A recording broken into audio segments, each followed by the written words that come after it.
Jadi teman-teman, ada orang kadang dalam kehidupan kita itu berjasa banget sampai kita nggak bisa ngelupain dia. Salah satunya dalam hidup saya misalnya yang paling berjasa itu ibu, nomor satu pastinya ya. Kedua istri. Orangnya ada soalnya di sini. Ibu, istri.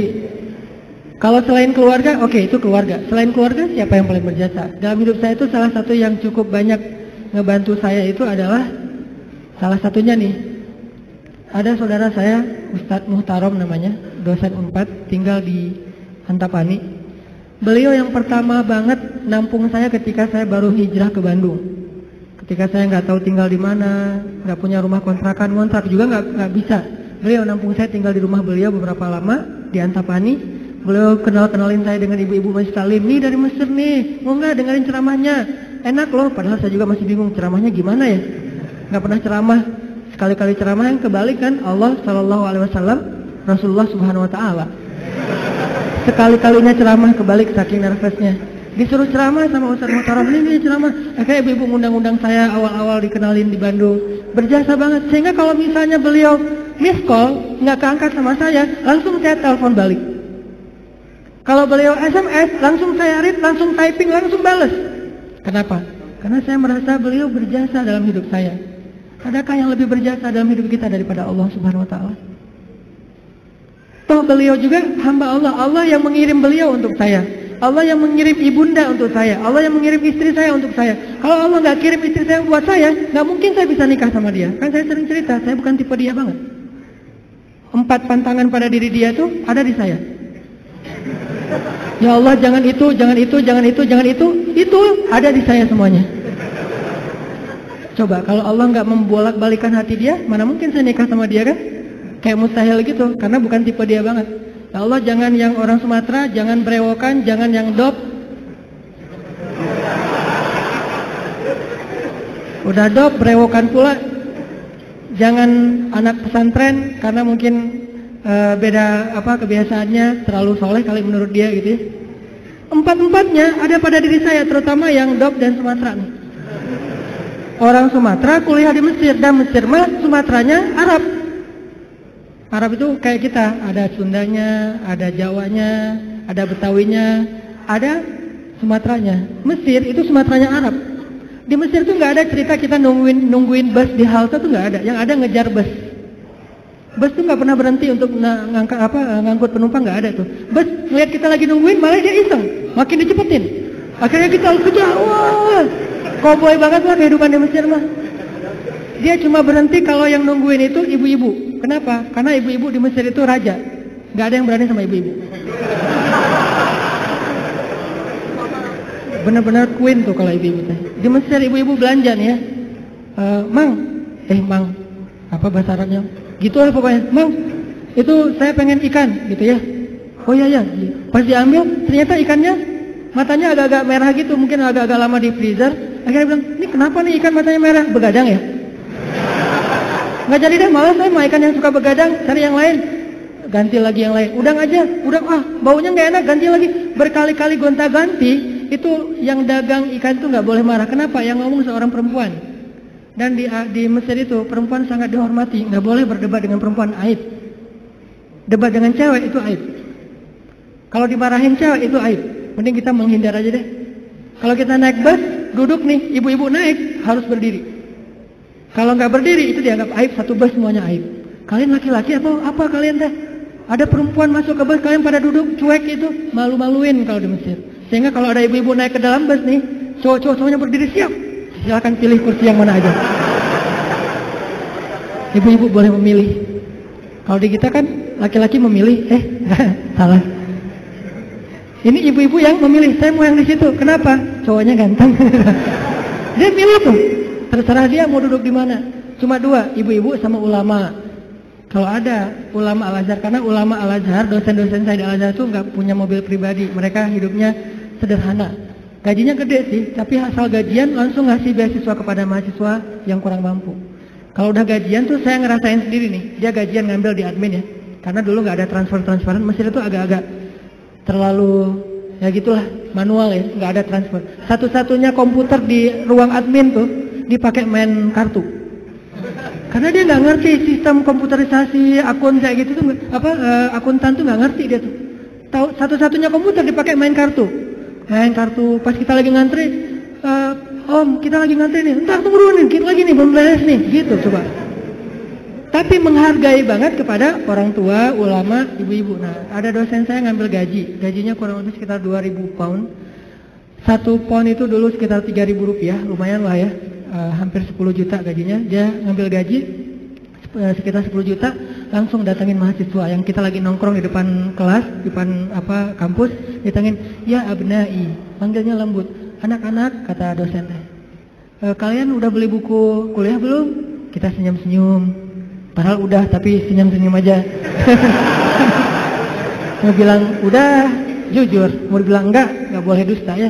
Senyum-senyum aja. Oh ya udah nih, beli buku. Alhamdulillah. Akhirnya kita beli buku, cuma bukan buku kuliah, buku tambahan gitu kayak buku sejarah, buku apa. Alhamdulillah. Dia ngasih dari 10 juta, 5 juta itu buat anak-anak. Nah itu kebiasaan di sana tuh dosen-dosennya. Makanya karena hidupnya kayak gitu, sederhana, nggak punya kendaraan. Dosen kalau mau ke kampus bareng dengan kita pagi-pagi tuh naik bus. Cuman kalau kita ngejar, kalau bus supirnya nggak berani, disuruh dosen Al-Azhar ngejar bus kan nggak mungkin ya.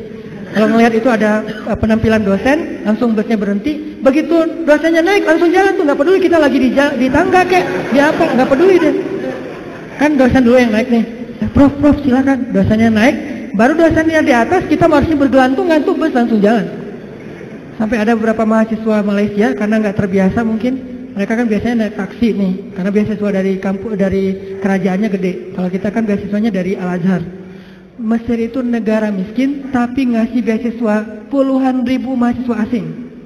Negaranya miskin, tapi bisa ngasih beasiswa, luar biasa. Nah Malaysia nggak dikasih. Negara yang tidak dikasih beasiswa di Asia itu Malaysia dan Brunei, karena dianggap udah sejahtera. Akhirnya mereka terbiasa naik taksi nih. Begitu mahasiswa Malaysia sekali naik bus, nggak terbiasa naik bus ala-ala Mesir gitu, turunnya membelakangi arah jalannya bus. Kebayang kan? Melundung gitu kan? Kita mahasiswa Indonesia ketawa-ketawa aja, lucu. Kalau kita kan udah biasa koboi ya, kejar bus, terus turunnya sambil lari. Kadang-kadang kalau bawa barang itu, barangnya dilempar dulu ke dalam bus, langsung dikejar, naik gitu. Udah biasalah kayak gitu-gitu di Mesir. Tadi cerita apa tadi teh? Hubungannya? Ya gitulah, nggak ada hubungannya. Pokoknya balik lagi ke tema ya. Intinya ketahanan hati kita itu ketika kita dekat kepada Allah Subhanahu Wa Taala. Jadi nggak ada ceritanya dalam kamu seorang mukmin ada masalah baper udah gitu bunuh diri, nggak ada. Tergantung tawakal kita kepada Allah. Coba rasain ketika kita lagi ngerasa enak nih hubungannya sama Allah, sama ketika kita lagi jauh dari Allah, terus dua-duanya dikasih masalah, mana yang lebih nyaman buat kita? Kalau kita pas lagi dapat masalah, pas lagi dekat sama Allah, itu akan bertahan banget. Saya pernah ngerasain itu. Saya karena kan sering ditolak ya ceritanya ya, curhatlah dikit lah ya. Kalau ditolaknya lagi jauh dari Allah, itu baper. Tawaf Sungai Nil kan, mau loncat, aduh dalam takut ada apa kuda Nil gitu, nggak loncat, buat apa lagi hidup kalau kayak gini ya. Kenapa kayak gitu? Lemah gara-gara jauh dari Allah. Kalau ditolak pas lagi dekat sama Allah, nggak apa-apa, yang penting jangan ditolak sama Allah kan gitu. Ditolak, ya Allah pasti engkau mau ganti yang lebih keren ya. Husnuzon kan, aku tergantung prasangka hambaku. Ya udah bertahan. Orang makin dekat sama Allah makin tough, makin bisa survive dalam menghadapi masalah. Makin tuh. Kenapa? Karena survive seseorang dalam menghadapi masalah itu bukan soal dia punya uang atau enggak, dia punya teman atau enggak, dia sehat apa enggak. Soal mentalnya, hatinya kuat enggak menghadapi masalah. Baru dia bisa tough dan survive. Ada orang yang secara fasilitas hidup udah nyaman, kenapa masih bunuh diri? Termasuk tadi tuh, di Jepang itu kan jaminan sosial tinggi banget ya, luar biasa ya. Sampai ada teman saya, bukan hanya berlaku untuk warga Jepang, untuk warga asing yang kerja di Jepang tetap dapat jaminan sosial karena pajaknya tinggi. Ada teman saya yang ngelahirin, setelah dia nikah, hamil, lahir, itu anak biaya ngelahirinnya ditanggung pemerintah, terus ibunya boleh cuti selama 6 bulan, tapi tetap dapat gaji full setiap bulan. Cuti 6 bulan, gaji fullnya setiap bulan, ditambah lagi dengan bonus karena udah punya anak. Dikasih bonus, jadi punya anak dikasih bonus. Makanya di sana tuh kayaknya orang menikah itu semangat ya, nggak pengen istiqomah jomblo lah ya. Karena jomblo nggak ada bonus di sana. Begitu nikah dapat bonus, begitu punya anak dapat bonus. Tapi ada batasannya, anak nggak boleh banyak-banyak juga. Makin nambah anak, makin nambah pajak. Jaminan sosialnya tuh tinggi. Tapi kenapa kok malah gampang putus asa? Padahal secara fasilitas hidup sudah tercukupi. Mental. Mungkin secara etika keren lah, pokoknya ngacung jempol pokoknya. Tapi kalau mentalnya lemah, kosong. Ada yang gersang di dalam hatinya karena tidak diisi dengan kata Allah di dalam hati mereka. Di satu sisi kita perlu belajar kepada mereka, di sisi yang lain mereka perlu belajar kepada mukmin. Salah satunya mukmin di Indonesia. Ketika kita jauh dari Allah, mulai naik tingkat kriminal, mulai naik tingkat bunuh diri, mulai banyak orang yang putus asa, mulai banyak orang yang mengeluh, terjadilah krisis sosial. Itu ketika jauh dari Allah. Sejak kapan dalam persepsi kita miskin itu masalah? Di zaman Nabi miskin itu bukan masalah. Masalah itu fakir, bukan miskin. Di zaman Nabi malah berdoa jadi pengen jadi orang miskin.